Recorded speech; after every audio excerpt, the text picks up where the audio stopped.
আল্লাহ তাকায়া দেয়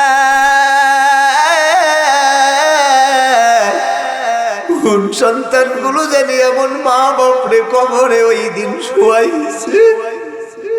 আয় আল্লাহ এতিম সন্তানগুলো হাত উঠাইছে ওই মায়ের কথা স্মরণ কইরা। আয় আল্লাহ যেই মা কোনোদিন ভালো খাবার খায় নাই, যেই মা কোনোদিন ভালো একটা কাপড় কোনোদিন পরে নাই, এ আল্লাহ তাকায়া দেয় অনেক মা বোনরা হাত উঠে দিছে। আল্লাহ আল্লাহ জানি না ওনাদের মধ্যেও কার জানি এমন মা নাই রে আল্লাহ। বাবা আল্লাহ তাকায়া দেখ এ সন্তান ওই মার জন্য কি তোর চোখে পানি আসে না রে সন্তান? একটাবার ভাব চিন্তা কর। সবাই তোর মারে ভক্ত সন্তান রে ছাড় দিবি না, এত খাওয়াইবি না, এত ভালো চালাইবি না, সন্তানটা তোর নষ্ট হয়ে যাবে। এত খাওয়া দাওয়া করতাম এরপরও মা বলতো বাজান রে কেন তুই ঠিক মতো খাস না, তোর শরীর ভেঙে তোর জন্য ভয় লাগে, তুই অসুস্থ হয়ে গেছো। মা রাতের বেলা ঘুমায় না। আল্লাহ কত এতিম হাত উঠাইছে। আল্লাহ আল্লাহ আমার কথা স্মরণ করে কাঁদতেছে কাঁদতেছে কাঁদতেছে।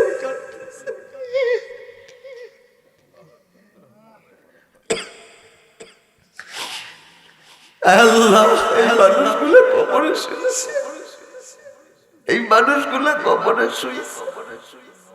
পেটের মধ্যে লাথি দিয়ে কবর দুনিয়াতে আসছিলাম, সারা জীবন কষ্ট দিয়ে এদের বিদায় করছি রে আল্লাহ। আল্লাহর ফায়সালা হলো যে আমি আল্লাহর সাথে একটা তোমার মুআমালা হবে, আর আমি আল্লাহর সৃষ্টি তোমার মা আর বাবা এদের সাথে একটা মুআমালা হবে। আল্লাহর সাথে মুআমালা হবে তুমি আমার গোলাম হয়ে দাসত্ব দেখাইবা, আর মা বাবার সাথে মুআমালা হবে যে তুমি তোমার মা বাবার সাথে ভালো আচরণ কইরা, যেটাকে বলে ইহসান। এই ভালো গুণ দেখায়া তুমি আমি আল্লাহর কাছে সন্তুষ্টি অর্জন করবা। আল্লাহ এই কথাটাই বলছেন এই আয়াতের মধ্যে। আর এই আয়াতের পূর্ণ ভাগ হলো 5টা। জোরে বলেন কয়টা? 5টা ভাগ। আল্লাহ বলছেন ক্বাদা রাব্বুকা আল্লা তা'বুদু ইল্লা ইয়্যাহু ওয়া বিল ওয়ালিদাইনি ইহসানা।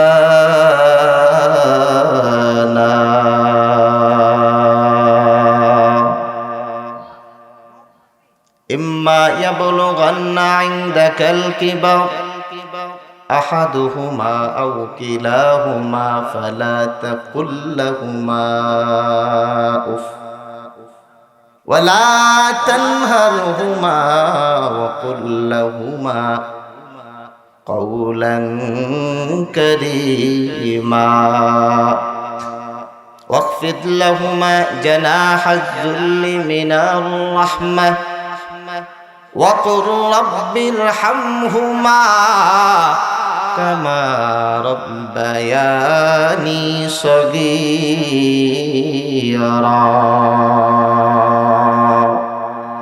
এই কালামে জিন্দা কুরআনে হাকিম হিকমতে উলা ইয়াজালস্তু কদিম জামিউল ইলম ফিল কুরআনে হাকিম فقاصرت عنه أفهام الرجال। আমার আল্লাহ কত সুন্দর নিয়ম বেঁধে দিয়েছেন বান্দা। আল্লাহ আয়াতের প্রথম অংশে আল্লাহ স্পষ্ট করে দিয়েছেন একটা ভাগ হলো আমি আল্লাহর জন্য, সেটা হলো বান্দা দাসত্ব। আরেকটা ভাগ আমি আল্লাহ করে দিলাম বিল ওয়ালিদাইনি ইহসানা। আমি আল্লাহ দুনিয়ার মধ্যে সবচাইতে দামি 2টা মানুষ দান করলাম, একজন হলো মা আর একজন হলো বাবা। আমি আল্লাহর সাথে একটা মুআমালা হবে, সেটার ধরন ভিন্ন।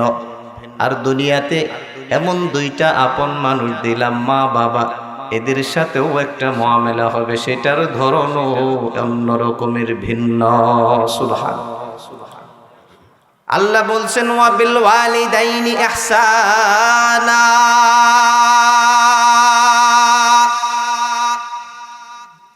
ইহসান করো তোমার মায়ের সাথে, তোমার বাবার সাথে, এই দুইটা আপন মানুষের সাথে। ইহসানের পাঁচটা ধাপ আল্লাহ স্পষ্ট করে দিয়েছে। ইম্মা ইয়াবলুগান্না ইনদাকাল কিবার আহাদুহুমা আও কিলাহুমা ফালা তাকুল লাহুমা উফ। তোমার মা অথবা তোমার বাবা, অথবা এমন যদি হয় তোমার মা বাবা উভয়জন দুনিয়া থেকে বিদায় হয়ে গেছে, এই অবস্থায় বান্দা তাদের সাথে কিছু আচরণ আছে, তাদের সাথে কিছু কাজ আছে। বিদায় হওয়া মা বাবার অংশ আল্লাহ আয়াতের শেষ দিকে টানছে। আর যেই মা বাবা দুনিয়াতে বেঁচে আছেন তাদের ব্যাপারে আল্লাহ সতর্ক করে দিয়েছেন। এক নাম্বার সতর্ক আল্লাহ, ফালা তাকুল লাহুমা উফ। বান্দা তোমার মা জীবিত আছেন, তোমার বাবা জীবিত আছেন, এই দুইটা মানুষের সাথে কোনোদিন এমন কোনো আচরণ করবা না যেই আচরণের কারণে তোমার মা অথবা বাবার জবান দিয়ে আওয়াজ বের হয়ে আসে, আর সেই আওয়াজের ধরন হয় উফ অথবা আ। পাঁচটা বিষয় স্পষ্ট বলে নেই শুরুতে, এরপরে ইনশাল্লাহ আমরা মুজাকারা করব।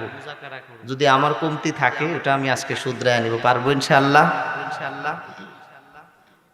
বাহিরে এখন অনেকেই হাত ঘোরাফেরা করতেছেন, একটু দয়া করে বসে গেলে ভালো হইতো, খুশি হইতাম। সবার জন্য দোয়া থাকবে। যারা বাহিরে আছি আমরা, কাজ না থাকলে, ব্যস্ততা না থাকলে আমরা ভিতরে বসে যাই। আল্লাহ পাঁচটা কথা বলছেন। যারা জীবিত আছেন তাদের জন্য সুযোগ কিছু, যারা মৃত, আচ্ছা যারা মৃত তাদের ক্ষেত্রেও কিছু কাজ। পাঁচটা কথা আল্লাহ আয়াতে স্পষ্ট করেছেন। এক নাম্বার কথা, জীবিত মা বাবার সাথে উফ অথবা আহ এই জাতীয় কোনো শব্দ সন্তানও করতে পারবে না, অথবা সন্তানের মা বাবা ওই সন্তানের কারণে আওয়াজ করবে, এই সুযোগও আল্লাহ রাখেন নাই। দুই নাম্বার, ওয়ালা তানহারহুমা, মাকে অথবা বাবাকে ধমক দেওয়া যাবে না। তিন নাম্বার আল্লাহ বলেন ওয়াকুল লাহুমা কাওলান কারীমা। দুনিয়ায় যত ধরনের কথা হয়, বচন ভঙ্গি হয়, সবচাইতে সুন্দর, সবচাইতে গোছানো, সবচাইতে শালীন নমনীয় বিনয়ী কথাটা যদি কারো সাথে বলতে হয়, এই মানুষটা যেন হয় তোমার আপন মা আর তোমার বাবা। এই তিনটা কথা বললাম। চার নাম্বার, ওয়াকফিদ লাহুমা জানাহা যুল্লি মিনার রাহমা। যদি মা বাপ বাইচা থাকে, যদি মা বাপ বাইচা থাকে, ওয়াকফিদ লাহুমা জানাহা যুল্লি মিনার রাহমা, তোমার সব অহংকার ঝুঁকাও, তোমার সব হিংসার ভাব ঝুঁকাও। তুমি অনেক বড় হয়ে গেছো, টাকাওয়ালা, ক্ষমতাওয়ালা, এই সেই নানান কিছু, সব আল্লাহর সামনে ঝুঁকায়া দাও, তোমার মা বাবার সামনে ঝুঁকায়া দাও, নিচু হয়ে যাও, যে মা তোমার পেট থেকে আমি আইছি, যত বড় ডাক্তারই আমি হই, আমার চাইতে তোমার সম্মান হাজার গুণ আল্লাহ বেশি দিছে। কথা বলেন ঠিক কিনা? সমাজে কিছু প্রমাণ আছে এমন। ছেলে শিক্ষিত হয়ে গেলে অনেক সময় বাবাকে মূর্খ মনে করে, এমন ঘটনা শুনছেন না আপনারা? বাবাকে মাঝে মাঝে মূর্খ মনে হয় তার কাছে। অনেক ক্ষেত্রে এটা অহংকারের কারণে হইতেছে। 5 নাম্বার আল্লাহ বলে দিয়েছে ওয়াকুর রাব্বির হামহুমা কামা রাব্বায়ানি সাগীরা।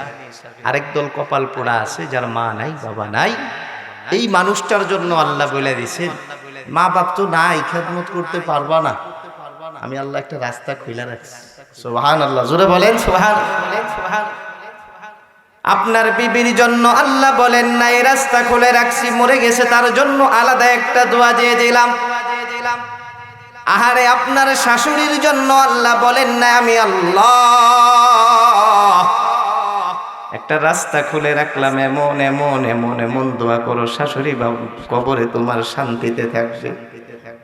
আল্লাহর একটা ফাইসালা হলো, আমি আল্লাহ যেই জায়গায় আমি আল্লাহর হকের সাথে মায়ের হকটা বলে দিলাম, বাবার হকটা বলে দিলাম, এই দামি মানুষগুলোর ব্যাপারে আল্লাহ ফাইসালা করে নিলেন যে এই বান্দাগুলো যদি দুনিয়া থেকে চলিয়া যায়, এই বান্দাগুলোর সবের দরকার আছে, নেকের দরকার আছে। কারণ তাদের এমন কিছু কাজ আছে, এমন কিছু অবদান আছে, এমন কিছু অবদান আছে যেই কাজ আর অবদান দুনিয়ার অন্য কোনো মানুষ তাদের দ্বারা সম্ভব নয়। যার কারণে আল্লাহ এই মানুষগুলোকে একটা বোনাস, সুন্দর একটা সিস্টেম দেয়া দিয়েছেন। এ সন্তান, তোর মাকে যখন কবরে রাখবি, তোর বাবাকে যখন কবরে রাখবি, রাখার পর ওই মাকে কিভাবে তোমরা সহযোগিতা করবা, কিভাবে মায়ের জন্য তোমরা দোয়া করবা, আল্লাহ স্বয়ং কোরআনে সুন্দর একটা আয়াত দিয়া দিয়েছেন, ওয়াকুর রাব্বির হামহুমা, সকলেই পড়ি, ওয়াকুর রাব্বির হামহুমা কামা রাব্বায়ানি সগীরা।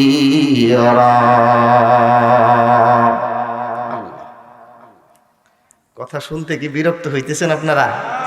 আল্লাহ কবুল করেন বলি আমিন। আল্লাহ যদি আজকের মাহফিল কবুল করে নেন, আমার মন বলে আল্লাহ হয়তো আমাদের প্রতি খুশি হইতেছে, যার কারণে আগের চাইতে একটু ভাব বাড়তেছে। এর আগে ছিল আরো অনেকে ছিল, উঠে গেছে। এরপরেও মুমিনের দিল যেটা সাক্ষী দেয়, মনে হয় আল্লাহ কবুল করবেন, মনে হয় আল্লাহ কবুল করবেন। এটা আল্লাহর পক্ষে সম্ভব কিনা? দোয়া করি, আল্লাহ আমাদের এই গোলামদের ক্ষুদ্র চেষ্টা আল্লাহ তুমি একটু দয়া করে কবুল করে নাও, বলি আমিন। 5টা অপশন বললাম আপনাদের, 5 অপশন, এগুলা যদি বলতে যাই অনেক সময় চলে যায়। এজন্য আমি এখান থেকে 2-1টা তাকরার করব। শেষটা বলে দিলাম, যাদের নাই কপাল পড়ে গেছে, হারায় ফেলছেন, আগে ছিল বোঝেন নাই। তো মা বাবার একটা পরিচয় আমরা আগে যাই না নি। মা বাবার পরিচয় কি? মা হলো ওই মানুষ, যে মানুষটা দিন রাত এক করে ফেলে সন্তানের জন্য। অনেক সময় খোঁজ পাওয়া যায় মা দিনের বেলা 3 বেলা আমরা খাই, 1 বেলাও তার মুখে খাবার যায় না, পেটে খাবার ঢোকে না। কিন্তু খোঁজ নেয়া দেখবেন গরিব মানুষ, তার সন্তান গরিব হওয়ার পরেও সন্তানকে সে 4 থেকে 5 বেলা খাবার খাওয়ায়। মা হলো এমন মানুষ, 3 থেকে 4 জন সন্তান মা ভাগ করে নেয়। আমার এই সন্তান এটা খাবে, আমার এই সন্তান এটা খাবে, আমার এই সন্তান এটা। এক সন্তান ডিমের ভাজি খায়, এক সন্তান আলু ভাজি খায়, এক সন্তান ডাল না হলে ভাত সে খেতে পারে না, আর এক সন্তান গোস্ত ছাড়া খাবার খায় না। এতগুলো সন্তানের আবদার রাখতে যা খেয়াল করবেন মুসলমান ইমানদার আল্লাহর গোলাম, যেই মা এত বেশি মায়ার হয়ে গেছে, প্রত্যেক দিন 1 বেলা খাবার রান্না করতে যায় 4 সন্তানের জন্য তিনি 4টা আইটেম তৈরি করে নেয়। এখন যদি প্রশ্ন করি যে মার যদি আরো বিবরণ দিতে চাই, অনেক আছে, অনেক আছে। সমাজের সবচেয়ে বড় কষ্টের বিষয় এটা, দুনিয়ার মধ্যে আমরা সবচেয়ে বেশি বকি যারে, ওই মানুষটার নাম জোরে বলবেন না, আরো জোরে, মায়ের চাইতে বেশি বকি কাউরে। আপনি কি খেয়াল করছেন এই কথাটা? আপনার বিবিরে যদি এই বকা দিতেন অনেক আগেই চলে যেত, কথা বলে না, ঠিক না? কিন্তু মা এত বকা খাওয়ার পরেও, এত গালমন্দ হওয়ার পরেও ওই মা পিছন দিক দিয়ে যে খোঁজ নেয়, আমার খোকা খাইছেন, আল্লাহ আমার খোকা খাইছে নাকি, সে খাইলে পরে আমার ভালো লাগে। কত সন্তান সমাজে আছে প্রত্যেক দিন সে তার মাকে কাঁদায়। কত সন্তান এমন আছে, হুজুর আমার ছেলের মোবাইল কিনা দেই না, এই জন্য আমার মারতে মারতে ঘাটটা বাঁকা করে ফেলছে, নাউজুবিল্লাহ। যে মানুষটা তার মাকে মারতে পারে, এজন্য বলি যে কিছু কিছু সন্তান আছে, কিছু কিছু যুবক ভাই আছে, নেশায় পড়ে যায়, তারা তাদের মাকে টাকা পয়সার জন্য মারধর করে। এমন নজির সমাজে আসে না ভাই? মায়েরে মারে, বাবা একটু দুর্বল হয়ে গেছে, বাবারে মারে, কয়দিন আগে শুনলাম বাবারে উঁচা করে নিয়ে যায় পুকুরে ফেলাই দিছে, পুকুরে নিয়ে ফেলাই দিস, টাকা কেন তুই আমার দিবি না। তার মানে বোঝা যায় যে সন্তানের হরকতের কারণে, আচরণের কারণে অনেক মা বাবা যদি 60-70 বছর বাঁচত, এই সন্তানের খারাপ আচরণের কারণে ওই মা সে অসুস্থ হইয়া সে পেরেশানিতে পড়া 70 বছর যে মানুষটা বাঁচত তার হায়াত কমে সে 40 বছর বাঁচতেছে। কথা বলে ঠিক কিনা? অধিকাংশ ক্ষেত্রে মা রে ঠকাইতেছে। অথচ এই মা কেমন আমাদের জানা দরকার আছে না নাই? একটু জোরে বলতে হবে, তাহলে আমি কথা বলতে সহজ হবে। জানা দরকার আছে? আল্লাহ কবুল করেন বলে আমিন। আল্লাহ ফাইসালা করে দিয়েছেন, মার একটা পরিচয় আল্লাহ দিয়া দিয়েছেন। মার একটা সুন্দর পরিচয় আছে। আল্লাহ বাজান মনোযোগ লাগায়া কান লাগায়া শুনুন।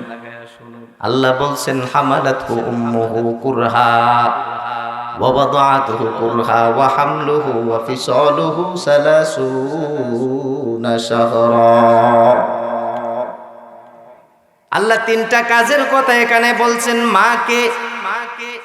এক নম্বরে আল্লাহ জানাইছেন, এ দুনিয়ার মানুষ শুনো তোমার মাকে, যে তোমাকে গর্ভের মধ্যে ধারণ করেছে, গর্ভের মধ্যে ধারণ করেছে এই মানুষটা হলো তোমার মা। গর্ভে যখন ধারণ করলো তার অবস্থা কেমন ছিল একটু ভালো করে স্পষ্ট হওয়া দরকার।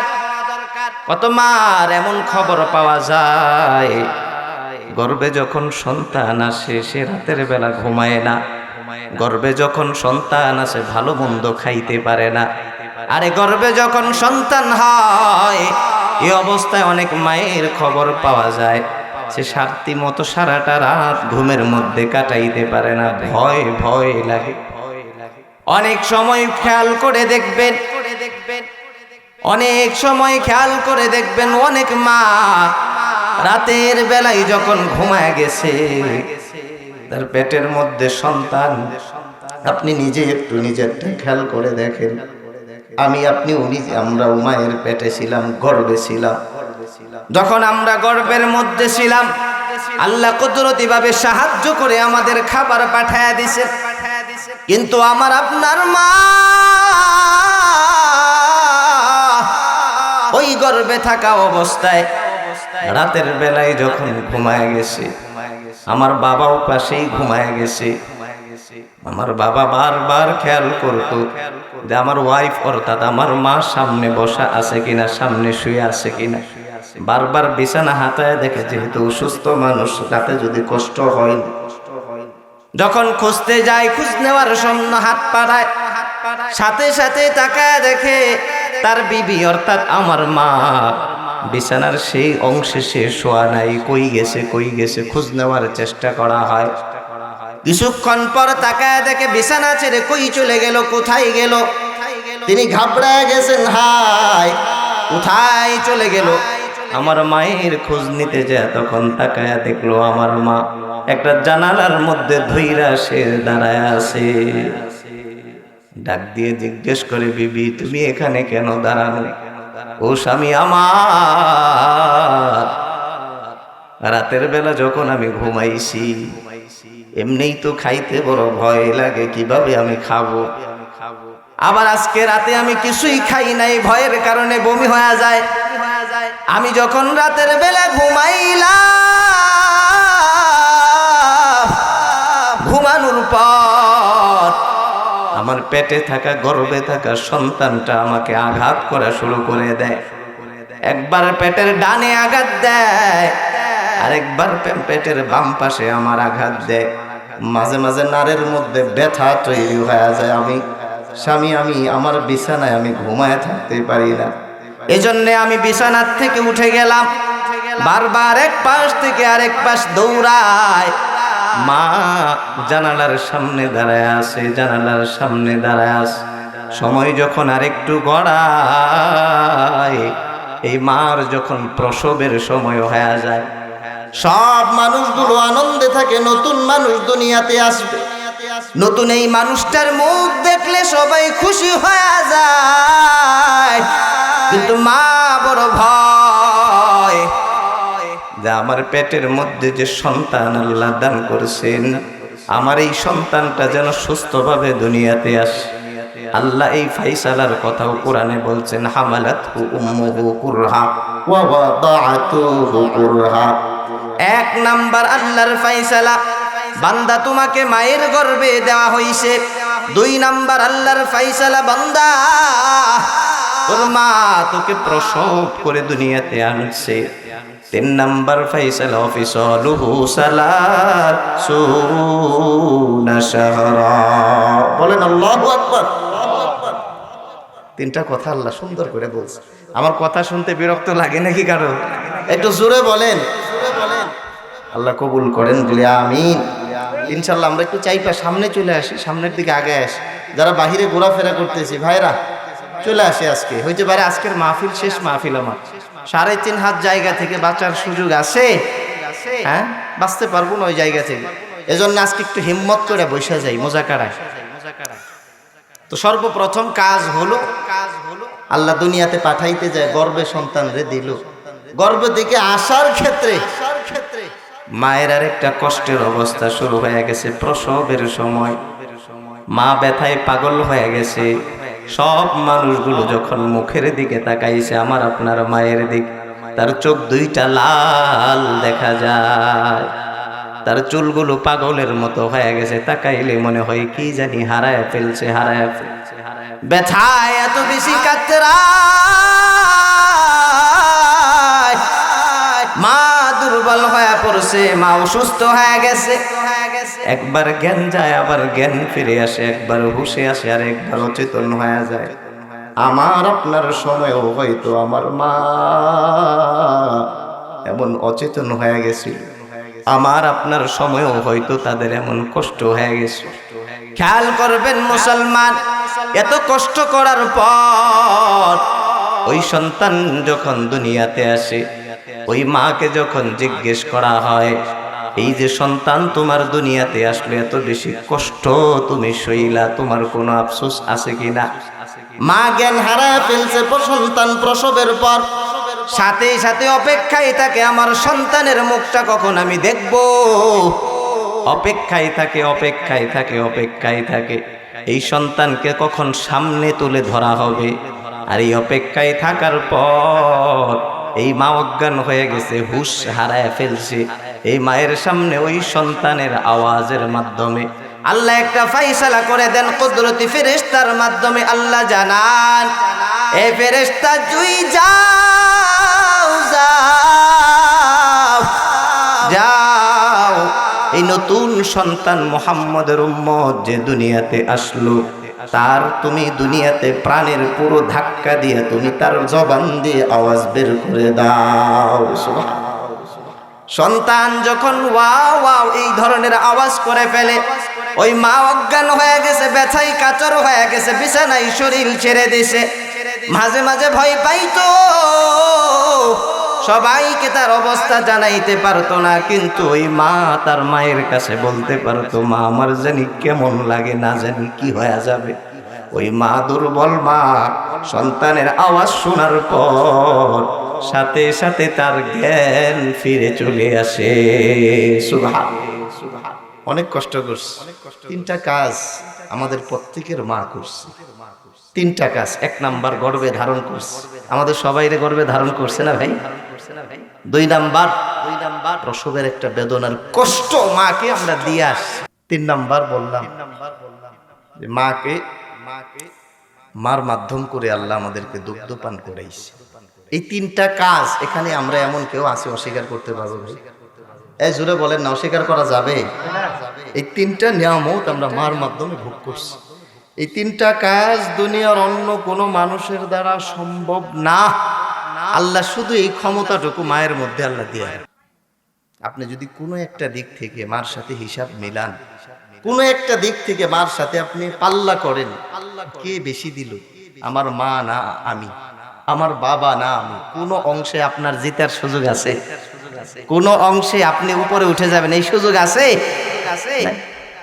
অথচ সমাজে খোঁজ পাওয়া যায় এমন সন্তানেরা উঠোনের মধ্যে বসে যায়, 4 ভাই 5 ভাই, বাবা দুনিয়া থেকে বিদায় হয়ে গেছে, ওই মাকে নিয়ে তারা একটা হিসাব কষা শুরু করে দেয়, সেই মা কার ঘরে এখন খাবার খাবে।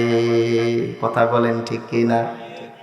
অনেক খোঁজ আপনি পাইবেন, 4 ভাই 3 ভাই, সবার অবস্থা ভালো চাইলে মাকে এক বেলা খাবার দিতে পারে।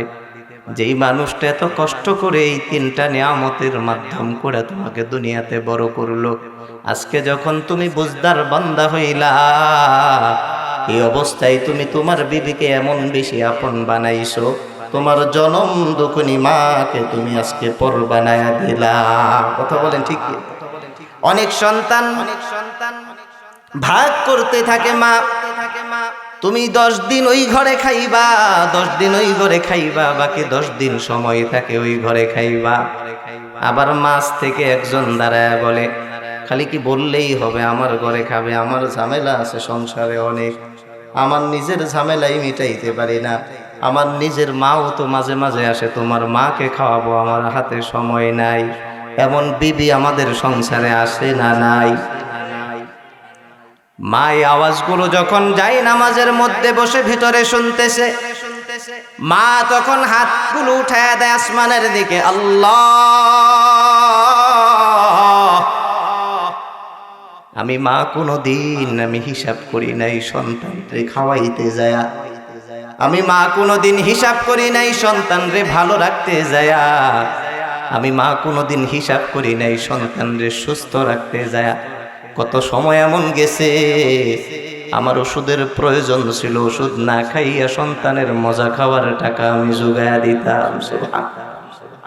কত সময় এমন গেছে এখানে অনেক যুবক ভাই বসে আছে, অনেক দূরে চাকরি করে, অনেক দূরে পড়াশোনা করে, আরে 1 মাস 2 মাস 3 মাস 5 মাস 1 বছর পরে যখন বাড়িতে আসে, মা অপেক্ষায় তাকে সন্তান কবে আসবে, তাকে আমি কি মেহমানদারি করাইতে পারো। ওই যে দেখবা 2 সপ্তাহ আগে কেউ মিষ্টি নিয়ে আসছিল, ওই মিষ্টি থেকে 3টা মিষ্টি তোমার জন্য রেখে দেয়। আবার যখন ছুটির সময় শেষ হয়ে যায়, সব মানুষগুলো ব্যস্ত হয়ে যায়, কিন্তু জনম দুঃখিনী মা সন্তানকে যত দূর পর্যন্ত দেখা যায় নজর লাগায় লাগায় মায়ার সন্তানের দিকে তাকায়া থাকে। এমন আপনাদের সাথে হয়েছে না ভাই? মার দিকে যতবার আপনি ঘুরে ঘুরে তাকাবেন, পিছনে তাকায় দেখবেন একটা বারের জন্য আপনার মায়ের নজরটা সরায় না। আপনি যদি তাকান, মা যতই খারাপ হোক, যতই বদকার হোক, যতই জানাকার হোক, এই মার দিকে তখন যদি আপনি তাকান দেখবেন মা মায়ার আঁচল দিয়া তার চোখের পানিগুলো পড়তেছে টপ টপ করে, এগুলো সে আস্তে আস্তে মুছতেছে। আল্লাহ আল্লাহ, এই হলো মা বাবার অবস্থা। একটা মা একটা সন্তানের প্রতি কেমন, আমাদের সমাজে অনেক আছে ভাই। এজন্য মা ভিতর থেকে আওয়াজ করে, সন্তান তুমি কারে নিয়ে ভাগ করতেছো, কোন মারে নিয়ে হিসাব কষো সন্তান। আমি বুড়ি হয়ে গেছি, বৃদ্ধা হয়ে গেছি, তোর বাপ নাই, আমি একা হয়ে গেছি, বুড়া মানুষ কয়টা রুটি আমি খাইতে পারি? দিনে একটা রুটি দিলে অর্ধেক খাই, বাকি অর্ধেক আমি মানুষরে ফিরায় দেই। কত বাইরে মন নজির হয়, এই মানুষরা হিসাবের ক্ষেত্রে বলে ফেলে, সন্তান আমি তেমন কোনো খাবার খাইতে পারি না, অল্প একটা রুটি আমি খাই, কি এমন তোর বাড়িতে আমি খেয়ে ফেললাম, আমারে নিয়ে আলাদা আলাদা করে হিসাব করো। একটা রুটি আমারে দিলে অর্ধেক আমি ছিঁড়ে ফেলে, এই অর্ধেক আমার নাতিগুলোকে দিয়ে দেই, আমার কাছের বাচ্চাগুলোকে আমি দিয়ে দেই, মাঝে মাঝে তোর বিবির একটা টুকরা আমি দিয়ে। একটা কমলা যদি সন্তান তোদের মধ্য থেকে কেউ আমাকে হাদিয়া দাও, ওই কমলা আমি একা কোনোদিন খাইতে পারি না, বয়স হয়ে গেছে, 2টা খোস আমি খাই, বাকি খোসগুলো আমি তোদের সন্তানগুলোর মধ্যে ভাগ বাটোয়ারা করে দিয়ে দেই। আমি মা কি এমন খেয়ে ফেললাম সন্তান, আমি মাকে নিয়ে তোরা একটা হিসাব শুরু করে দিলি। এই কথা শোনার পর মায়ের বড় কষ্ট লেগে যায়। এই অবস্থাগুলো আমাদের সমাজে হয় কি না? আল্লাহ, কয়দিন আগে শুনলাম যশোর না কুষ্টিয়ার একটা অবস্থা, মা ছেলে মেয়ে সবাই একসাথেই খাওয়া দাওয়া করতো। ছেলে বিয়ে করছে, একসাথেই ছিল। যখন বিয়ে করছে আস্তে আস্তে তার ইনকাম আলাদা, ছেলে ভিন্ন হয়েছে। বাপ মার জন্য নাকি ভালো রান্না করে খাইতে পারে না, নাউজুবিল্লাহ। জোরে বলেন। সারা জীবন যে ভালো তোমারে খাওয়াইছে, আজকে বিবিরে ভালো খাওয়াইতে যায়, বাপ মার ভালো খাওয়া তোমার সহ্য হয় না। এমন কা পুরুষ সন্তান সমাজে আছে না নাই? আল্লাহ আল্লাহ। ওই মা আলাদা খায়, যা চাইছে বলছে, বাপজান আমার ঘরে তো চাল ফুরায় গেছে রে, আমার ঘরের মধ্যে চাল নাই, চাল ফুরায় গেছে। তোর আব্বা তো কিচ্ছু করতে পারে না, মানুষের কাছে যায় হাত পাতে, ওটা চাউল দেয়, আলু দেয়, ওইগুলো আইনা আমরা রান্না করতাম। আজকে যখন দেখলাম, যে দেখি জারের মধ্যে একটা চালও নাই। আমি না খেয়ে থাকতে পারি, কিন্তু তোর বাপটার আমি কেমনে না খাওয়ায় রাখি। যখন চাইছে, বিবি বসে আছে ভিতরে, বলতেছে এই বুড়াগুলার তুমি আর কত চাল দিবা বলো, অল্প কটা চাল আছে, এখন আর দেওয়া যাবে না। নাউজুবিল্লাহ। বিশ্বাস করেন, আল্লাহর কসম করে বললে মিথ্যা হবে না, আমাদের সমাজে 80% যুবক সে মা বাবার অবাধ্য সন্তান হিসেবে পরিচিত হয়ে যেতেছে। কথা বলে ঠিক কিনা? 80%-এর উপরে আপনি হিসাব করবেন। সে এলাকার মধ্যে অনেক বড় নেতা, এলাকার মধ্যে অনেক বড় মোস্তান, অনেক বড় ব্যবসায়ী, সে কসম আল্লাহর, সে বাবা মার ক্ষেত্রে, তার বিবি আর মা বাবার ক্ষেত্রে এই দুইয়ের মাঝে সে বৈষম্য করে। কথা বলেন ঠিক কিনা? তার বিবির জন্য ভালো নিলে কোনোদিন খারাপ লাগে না, কিন্তু তার মা যে অপেক্ষায় আছে, বাপজান 2টা মাস ধরে আমি অপেক্ষা করতেছি, একটা দেশি মুরগি যদি আমার জন্য আনতি, তোর বাপ থাকলে কত ভালো ভালো মুরগিগুলা খাওয়াতো। এখন তো বুড়া হয়ে গেছি, বুড়ি হয়ে গেছি, বয়স হয়ে গেছে, মাঝে মাঝে শখ জেগে যায়,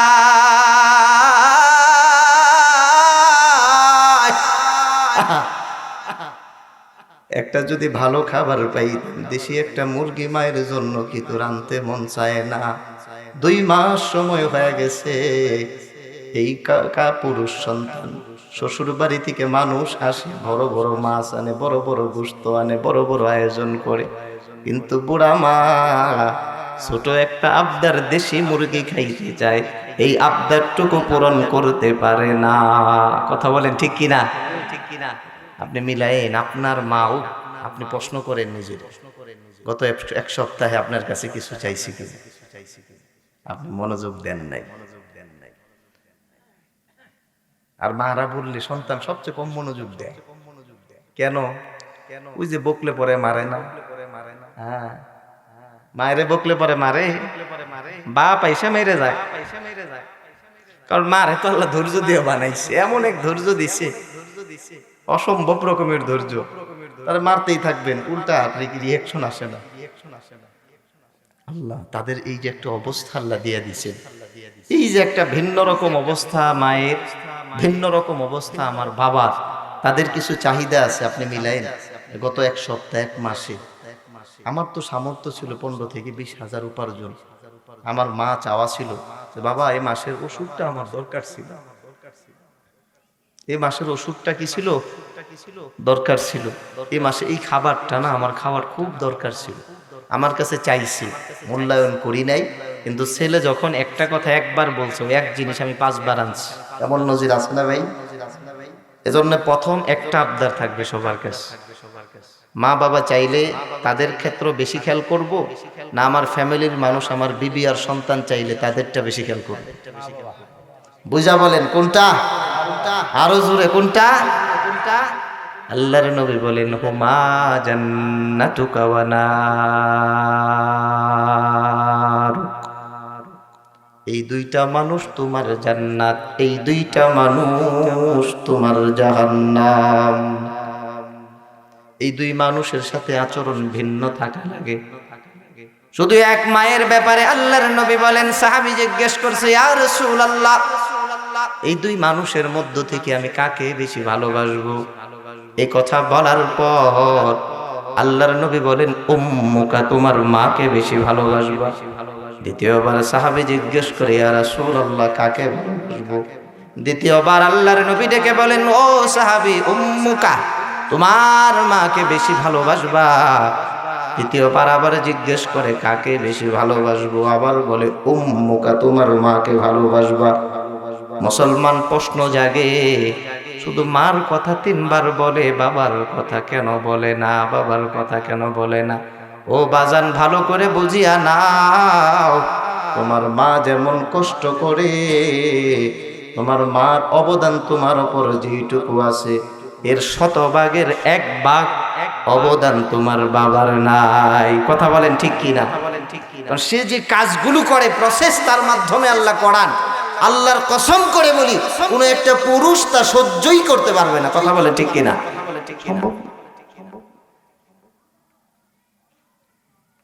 এজন্য দেখবেন মার মধ্যে আল্লাহ এমন একটা মায়া দিয়া রাখছে, বিশ্বাস করেন আপনি যখন তারে বইকা মাইরা ফালায় চলে যান, পিছনে পিছনে বলতে থাকে আরে আমার ছেলেটা তো খায় নাই, আমার ছেলেটা খায় নাই। বাপ যদি বকে বইকা তারায়া দেয়, যায় তুমি কারে বকলা, দেখেছো তোমার ছেলেটা আজকে না খেয়ে পড়ে আছে। সন্তান নেশা করে, বাপ তার কারণে মুখ দেখাইতে পারে না। এরপরেও মা বলে এই তুমি তোমার ছেলেটারে বকো কেন? সবাই খারাপ বললে আমরাও বলবো। তার খাবারের জন্য ব্যবস্থা করো, ওরে খাওয়াও, ঠিক মতো খাওয়া দাওয়া ঠিক রাখতে হবে। অনেক মা বাবার সন্তান আমরা এখানে আসি, এটা আমাদের দুর্ভাগ্য, এটা আমাদের কপাল খারাপ। সন্তান হয়ে নেশায় আক্রান্ত হয়ে গেছে, আর আমার এই নেশার কার্যক্রমের কারণে, এই বাজে আখলাকের কারণে আমার বাবা মানুষের সাথে মসজিদে যাবে এই সাহসটুকু পায় না। কথা বলেন ঠিক কি না? কারণ যার সন্তান নেশা করে তার লজ্জা লাগে নামাজ যাইতে, যার সন্তান নেশা করে তার লজ্জা লাগে সমাজের কোনো অংশ দিয়ে হাঁটতে। বিশ্বাস করেন, যার সন্তান নেশা করে ওই মানুষটার কোন একটা অকৌশল অনুষ্ঠানের মধ্যে যাইতে তার ভয় লাগে, না জানি কোন আত্মীয় জিগায় ফেলে এই তোমার সন্তানটা যে নেশা করতো আগে ছাড়ছে না। আরে কলজাটা ছিঁড়া ফেলতেছি আমরা। এজন্য আবদার থাকবে, এলাকার যত মানুষ আছে যার যে কান পর্যন্ত আমার আওয়াজগুলো যাইতেছে, আজকের পর থেকে যুবকদের মধ্যে যদি কেউ নেশার অভ্যাস থাকে, নেশার অভ্যাস যদি থাকে, মারে আর পাওয়া যাবে না, বাবারে আর পাওয়া যাবে না, তাদের দুয়ার খুব দরকার। এজন্য এই বদ অভ্যাসগুলো থেকে আমরা হেফাজতে থাকবো, সমাজকে হেফাজতে রাখবো। পারবো ইনশাআল্লাহ? কারা কারা পারবো? হাত উঠায় দেখাই। আমাদের এই সমাজের মধ্যে কাউরে নেশা আমরা করতে দিব না। পারবো ইনশাআল্লাহ? আল্লাহ আপনি কবুল করেন, বলি আমিন। হাত নামাই। আরেক ঝামেলা হয়ে গেছে নেশার সাথে, আরেক ঝামেলা কি জানেন? মোবাইল আরেক ঝামেলা। হ্যাঁ জি, মোবাইল আরেক ঝামেলা। মানে নেশার জন্য মা বাপ যেটুকু মাইর না খাইছে, মোবাইলের কারণে এর চেয়ে বেশি খাইতেছে। মোবাইলে আবার আছে ফেসবুক, মোবাইলে আছে আবার নানান রকমের গেম, আর মোবাইলে আছে টিকটকের মতো নানান রকমের আইডি। এগুলা কিন্তু মানুষকে সেহের করে আছে, জাদু করে আছে, যার কারণে সে এমন আসক্ত হইতেছে এগুলার প্রতি, তার জন্মদাতা বাবা মাকে তারা চিনতেছে না। ওই যে বললাম, একজন আইসা বলতেছে হুজুর আমার মেয়ে, ছেলে না, ক্লাস 9-এ পড়ে, তার মাকে মারতে মারতে ঘাড়ের এই অংশে বাঁকা করে ফেলছে। হুজুর দোয়া করেন আমার মেয়ের জন্য। মাকে জিজ্ঞেস করেছে তোমার কি কোনো অভিযোগ নাই? মা ডেকে বলে না না, আমার মেয়ে বোঝে নাই, না বুঝে আমারে মারছে। আমি জানি আমার মেয়ে অনেক ভালো, বোঝার পর সাথে সাথে আমি মায়ের কাছে আমার মেয়ে মাপ চেয়ে নিছে। কোন অভিযোগ নাই। কি বলে রে, অভিযোগ নাই? মারে মারতেছে, মার কোনো অভিযোগ নাই। এমন কাহিনী সমাজে অহরহ হইতেছে। মোটর সাইকেলের জন্য বাবাকে ছুরি ঢুকায় দিছে। এই কথা বলেন না, ঠিক না? মোবাইল কেনার জন্য বাবাকে আতঙ্কে রাখতেছে। এমনও সন্তান আছে যে জমি বিক্রি করে টাকা না দিলে, তাদের অবস্থা আরেকটু ভালো, জমি বেচা তাকে টাকা না দিলে ওই বাবা রাতে ভয়ে ভয়ে ঘুমায়, না জানি রাতে কোন গন্ডগোল করে ফেলে আমার সাথে। এমন বাজে আখলাকের সন্তান আছে না নাই? মেজাজ বানাইতে হবে ভাই। এই যে আপনি যা করতেছেন, ধমক দেখায়, সাহস দেখায়, হ্যাঁ, জোর কইরা তাদেরকে ব্ল্যাকমেল করে আপনি নিতেছেন, কসম আল্লাহ, আল্লাহর আরশে যে এটা টাচ করে। আর যে মানুষটা মায়ের বদদোয়া নিয়ে সে যত বড় সফল হইতে চাক, সম্ভব না। শহর থেকে শহরে ঘুরবে, গ্রাম থেকে গ্রামে যাবে, সে যত অংশে যত ক্ষমতায় যায়, এট হোক, কসম আল্লাহর, মা বাবা নারাজ থাকলে আল্লাহ তার সফলতা দিবেন না, দিবেন না, দিবেন না। কথা বলেন ঠিক কিনা? কিন্তু একটা সন্তান অনেক গরিব, সে সফল হয়ে যাবে যদি মা বাবার দোয়া থাকে। যাক, ভাঙা কিছু কথা বলতেছি। ওই যে ছিলাম আমি, ওয়ালা তাকুল্লাহুমা উফ, এই আলোচনা ভাঙতে যাইতেছি।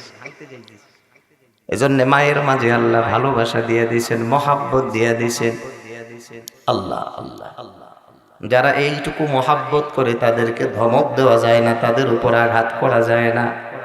প্রবাসে অনেক সন্তান থাকে ভাই, এই সন্তানগুলো মাকে খুব বেশি দেখতে পারে না, খুব বেশি কাছে পায় না। যারা প্রবাস করে তাদের আপনি জিজ্ঞেস করবেন সবচেয়ে বেশি মিস তুমি করো কাকে? যদিও বলে আমার গ্রামকে মিস করি, আমি যেখানে থাকি বসত বাড়িকে মিস করি। কসম আল্লাহর, কসম আল্লাহর, তার দিলের কথা এটা নয়। তার দিলের কথা হলো আমার জন্ম, আমার জনম দুঃখিনী মা, তাকে আমরা সবচাইতে বেশি মিস করি। কথা বলেন ঠিক কিনা? তার মা দুনিয়াতে, হুজুর দয়া করে কিছু। এজন্য খেয়াল করবেন, প্রবাসী সন্তান যখন যায় ঘন ঘন মাকে ফোন দেয়, মা তুমি কেমন আছো, তুমি খাইছো নি? দেশে থাকতে বুঝতাম না তোমার আদর কেমন, তোমার আদর কেমন। আজকে যখন আমি বিদেশের ঘরে আসলাম,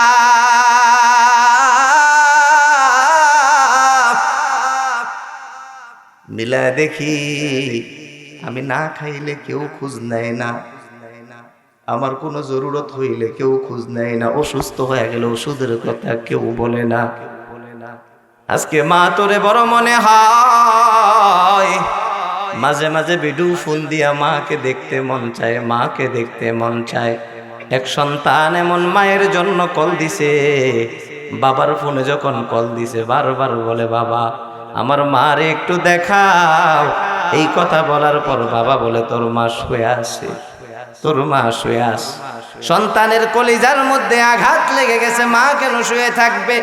কারণ আমার মায়ের একটা গুণ, আমার মায়ের একটা গুণ হলো, যদি আমার আওয়াজটা মা একবার কানে লাগে, সাথে সাথে মায়ের ঘুম ভেঙে যায়। মা আমার আওয়াজ শোনার পরে সে ঘুমাইতে পারে না। ওই সন্তান তার মা দুনিয়া থেকে বিদায় হয়ে গেছে, সে জানে না, সে জানে না। কারণ বাবা চিন্তা করছে, এই সময় যদি ওই সন্তানটা এত দূরে আছে তারে জানাই, তোর মা বিদায় হয়ে গেছে, এই কথা সে সহ্য করতে পারবে না।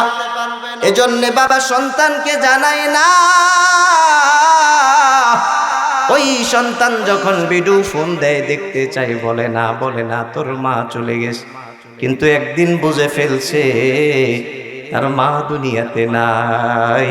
এই কথা শোনার পর ওই সন্তান তার গলা দিয়ে এখন আর খাবার নামে না। ঠিক একই হালত তৈরি হয় সন্তান যখন প্রবাস থেকে ফিরে আসে।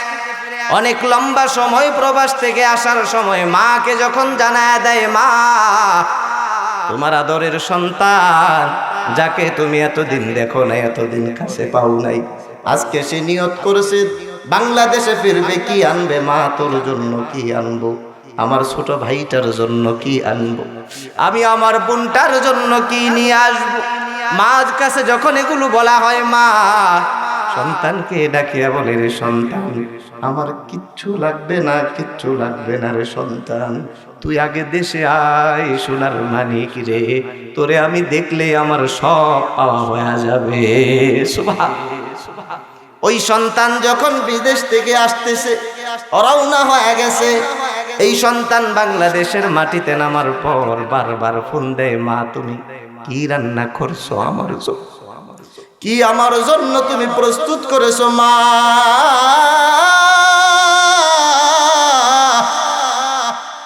মা সন্তানের জন্য কি প্রস্তুত করেছে জানতে চাইলে, বাবা ছোট সময় যা বেশি পছন্দ করতি, পছন্দের খাবারটা আজকে আমি মা তোর জন্য রান্নাম।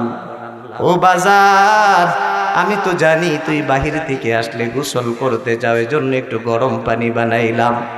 ও তোর বোনদেরকে বলছি তোর ঘরটা সুন্দর করে সাজায় রাখতে, সুন্দর করে সাজানোর জন্য রেডি হয়ে গেছে। সন্তান আর দেরি করবি না, তাড়াতাড়ি রওনা দিয়া দাও, সন্তান তোমারে খুব দেখতে মন চায়। কিছুক্ষণ পর ওই সন্তান তার ভিন্ন রকম খবর তার বাবার কাছে চলে আসে। তার বাবার কাছে ফোন চলে আসে, আপনার সন্তানের ফোন থেকে আমরা ফোন দিয়ে বলছি, কে আপনি? সন্তানের বাবা। এই যে এখানে শুয়ে পড়েছে এই সন্তানের বাবা কিনা আপনি? সাথে সাথে বলে, হ্যাঁ বাজান, আমার ছেলেটা এত বছর প্রবাস করার পর আজকে ফিরতেছে। ওর মা অপেক্ষায় ছিল, আমার সন্তান আজকে ঘরের মধ্যে আসবে। ঘরের মধ্যে আসার পর সন্তান রে আমি নিজের হাতে লোকমাগুলো বানায়া বানায়া আজকে খাওয়াবো। ওর মা কতদিন আমারে বলছে, ও স্বামী আমার সন্তানের পছন্দের খাবারগুলো এনে দাও। আমি 1 মাস বলে তার যা ভালো লাগে সন্তান রে খাওয়াইতে মন চাই এগুলা নিয়ে আসে। আজকে যখন এই খবর আমার কানের মধ্যে আসে, আমার সন্তানের ওখান থেকে ফোন আসছে, সন্তান নাই, সে বিদায় হয়ে গেছে। যেই বিবি এত বেশি কষ্ট করেছে তারে আমি মাঝে মাঝে দেখতাম, ঈদের মধ্যে সে ভালো কোনো কাপড় পরবে সাহস পাইতো না। আমি জানতে চাইতাম, রে বিবি তুমি কেন নতুন কাপড় পরতে চাও না? সাথে সাথে আমার বিবি আমাকে ডেকে বলতো, স্বামী আমার ঈদের দিন যখন ঈদের নামাজের জন্য সবাই প্রস্তুত হয়ে যায়, সবগুলো সন্তান তোমার হাত ধরে ঈদগাহে চলে যায়, কিন্তু আমি খেয়াল করলাম আমার একটা মানিক সে প্রবাসে থাকে, সে কোনোদিন তোমার সাথে যাইতে পারে। মা বলে, বাবাকে বলতেছে একটু ফোন দিয়া দাও তাকে, আমি একটু দেখি। মা যখন দেখতে চায় ফোনের মাধ্যমে সন্তানের দিকে নজর। ঈদের দিন সব মানুষ আনন্দ ফুর্তি করে, ঘোরাফেরা করে, কিন্তু মা তাকায় দেখলো তার সন্তান সে যেন কি কাজে ব্যস্ত আছে। মা জানতে চাইলেন, বাবা আজকে তো ঈদের দিন, আজকে হয়তো ছুটি। সন্তান বলে, মা আজকে ছুটি, আমার ছুটি, সমস্যা নেই, আজকে তেমন কোনো কাজ নাই। ওই যে মার কাছে মিথ্যা বইলা কথা লুকায়, আজকে কাজ নাই। কারণ জনম দুঃখী মা যখন শুনবে সন্তানের আজকেও কাজ আছে, এই কথা শোনার পর মা কোনোদিনও সহ্য করতে পারবে না। কথা বলেন ঠিক না? এজন্য সন্তান বলে, মা তুমি চিন্তা করিও না, তোমার সন্তানের কোনো কাজ আজকে নাই, ফ্রি আছে। বলো রে মা, কি বলবা? একটু পরেই মা ডেকে বলে, সন্তান রে তুই আমারে মিথ্যা বলো, তোর কাছ থেকে আমি দেখতেছি টক টক টক টক আওয়াজ আসে, কাজ না থাকলে এটা কিসের আওয়াজ? বলেন আল্লাহু আকবার। মা দেখলেন সন্তান এমন কাজ করতেছে, খুব কষ্ট পেয়ে গেছে। স্বামী বলে, নতুন জামা তুমি কেন পরো না? মা উত্তরে বলে, স্বামী আমার, আমি কিভাবে নতুন জামা পরবো? আমার পক্ষে সম্ভব না। যে ঈদের দিন আমরা আনন্দ করলাম, ওই ঈদের দিন তোমার আমার সন্তান সে ডিউটি অবস্থায় দিন কাটায়।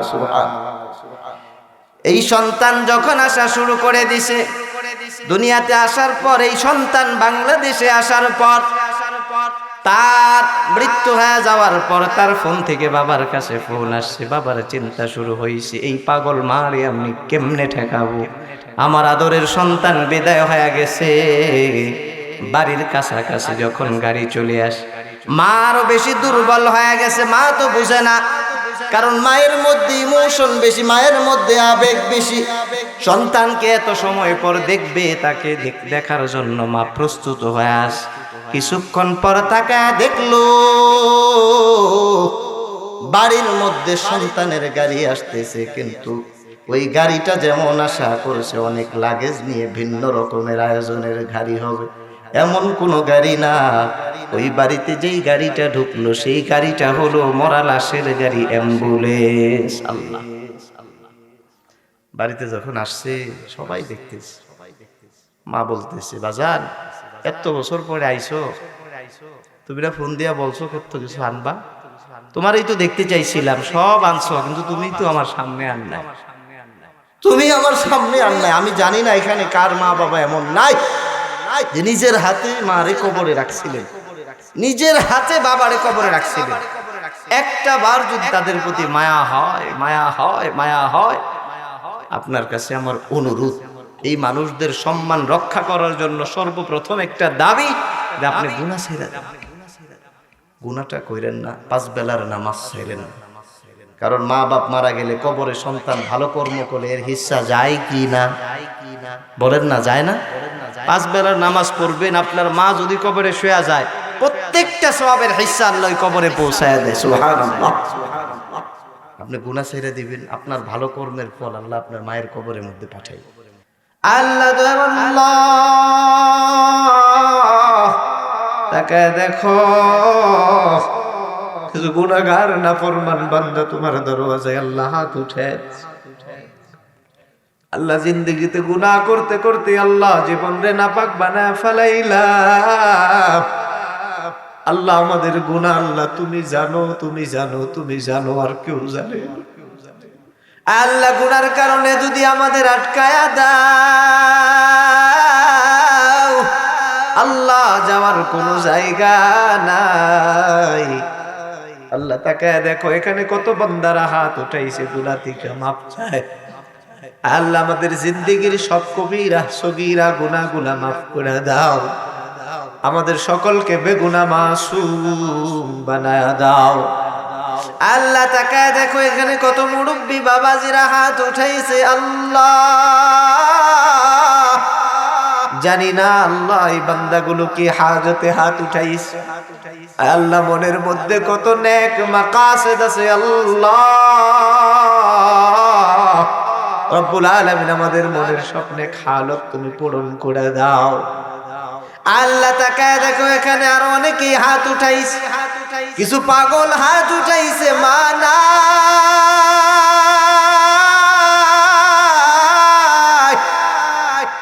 আল্লাহ, কিছু পাগলরা হাত উঠাইছে জনম দুকুনি বাবা নাই।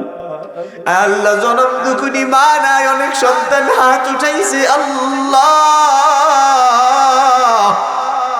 তাকায় দেখ, নিজের হাতেই নিজের ওই মারে ওই দিন কবরে নামায় আসছিল।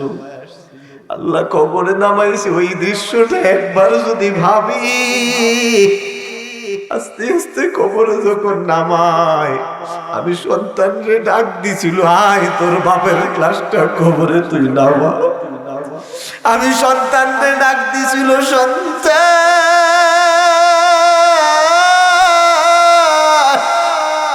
আমি মায়ের লাশটা তুই নাম। আগে নাই মা, মার ধুইরা ধুইরা আস্তে আস্তে নামা।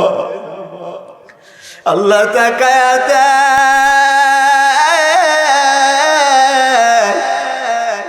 সন্তানগুলো জানি এমন মা বাপরে কবরে ওই দিন শুয়াইছে।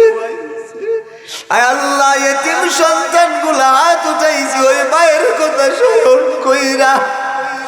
আল্লাহ যেই মা কোনোদিন ভালো খাবার খায় নাই, যেই মা কোনোদিন ভালো একটা কাপড় কোনোদিন পরে নাই, এ আল্লাহ তাকায়া দেখ, অনেক মা বোনরা হাত উঠে দিছে। আল্লাহ আল্লাহ জানি না ওনাদের মধ্যেও কার জানি এমন মা নাই রে আল্লাহ। বাবা আল্লাহ তাকায়া দেখ, এ সন্তান ওই মার জন্য কি তোর চোখে পানি আসে না রে সন্তান?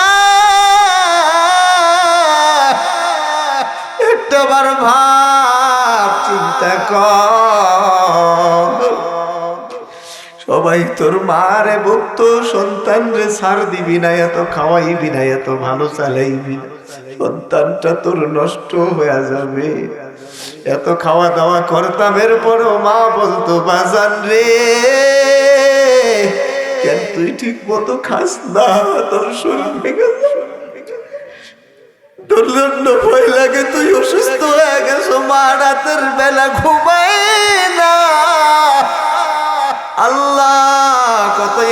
হাত উঠাইছে আল্লাহ আল্লাহ আমার কথা স্মরণ করে কাঁদতেছে কাঁদতেছে কাঁদতেছে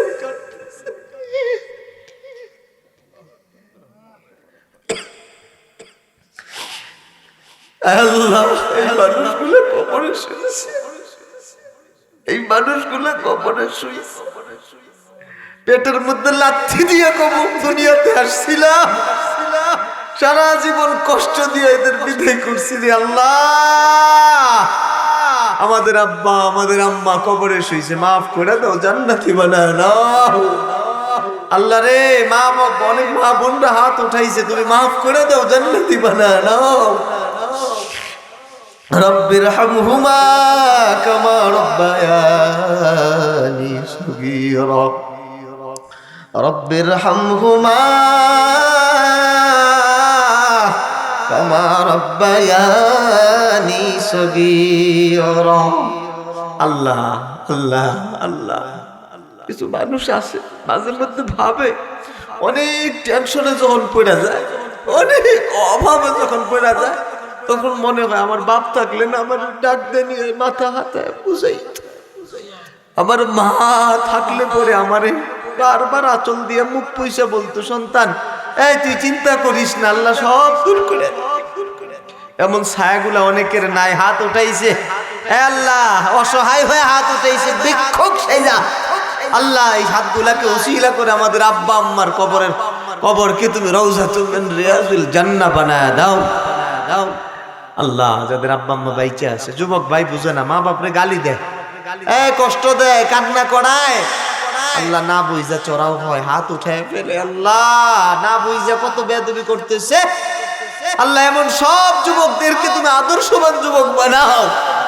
আল্লাহ মা বাবার জন্য চোখের রুজি সবাইরে তুমি দান করো সময় রিজিকে বরকত তুমি বাড়ায় দিও পরিশ্রমী বানায় দিও আল্লাহ সময় নষ্ট থেকে হেফাজত করো আল্লাহ আমাদের মা বোনদেরকে আল্লাহ তুমি পর্দায় থাকার তৌফিক দিয়া দাও আল্লাহ এই সমাজে সুখ শান্তি তুমি বাড়ায় দাও সাল্লাল্লাহু তাআলা আলা খাইরি খালকি মুহাম্মাদ ওয়া আলা আলিহি ওয়া আসহাবিহি আজমাইন